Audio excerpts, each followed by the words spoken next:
Hi అండి, welcome back to avocado.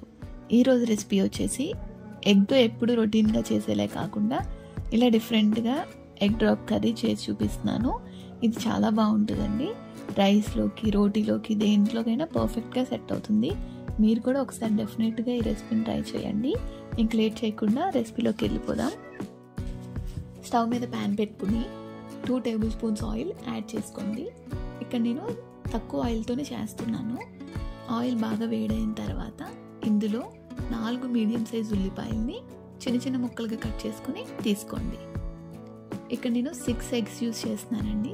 మీరు ఎన్ని ఎగ్స్ యూస్ చేస్తున్నారో దాన్ని బట్టి ఆనియన్స్ని అడ్జస్ట్ చేసుకోవచ్చు. ఈ ఆనియన్స్ని బాగా ఫ్రై అవనివ్వండి. ఆనియన్స్ ఇలా ఫ్రై అయిన తర్వాత ఇప్పుడు ఇందులో 1.5 టేబుల్ స్పూన్ అల్లం వెల్లుల్లి పేస్ట్ని యాడ్ చేసుకోండి. ఇది పచ్చివాసన పోయే వరకు ఫ్రై చేయండి. ఇప్పుడు ఇందులో 1.5 టేబుల్ స్పూన్ కారం,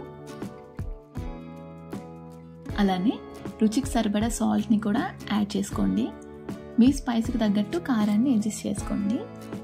దీన్ని ఒక 2 నిమిషాలు ఫ్రై అవనివ్వండి. అలానే 3 పచ్చిమిర్చిని ఇలా ముక్కలుగా చేసుకుని యాడ్ చేసుకోండి. దీన్ని మరో నిమిషం పాటు ఫ్రై చేయండి.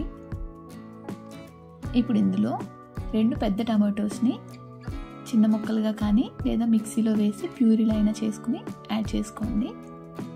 ఈ టొమాటోలోని పచ్చంతా పోయే వరకు మూత పెట్టుకుని మీడియం ఫ్లేమ్లో వేయించుకోండి.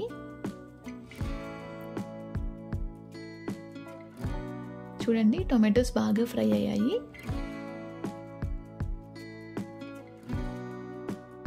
ఇప్పుడు ఇందులో 1 గ్లాస్ వాటర్ని యాడ్ చేసుకుని మూత పెట్టుకొని ఒక మరుగు రానివ్వండి.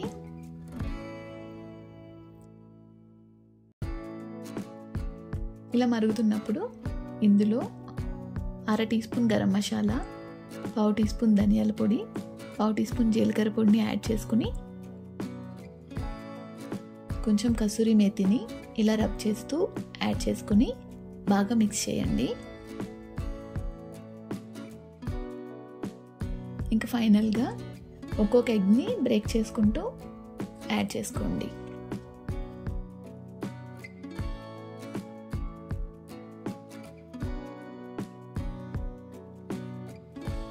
ఇలా అన్ని ఎగ్స్ యాడ్ చేసిన తర్వాత మూత పెట్టి 2 to 3 మినిట్స్ కుక్ చేయండి.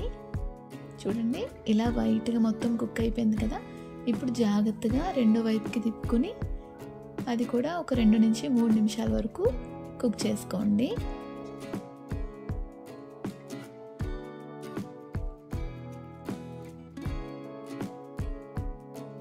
ఇంకా ఫైనల్గా కొత్తిమీర యాడ్ చేసుకుని స్టవ్ ఆఫ్ చేసేసుకోవడమే.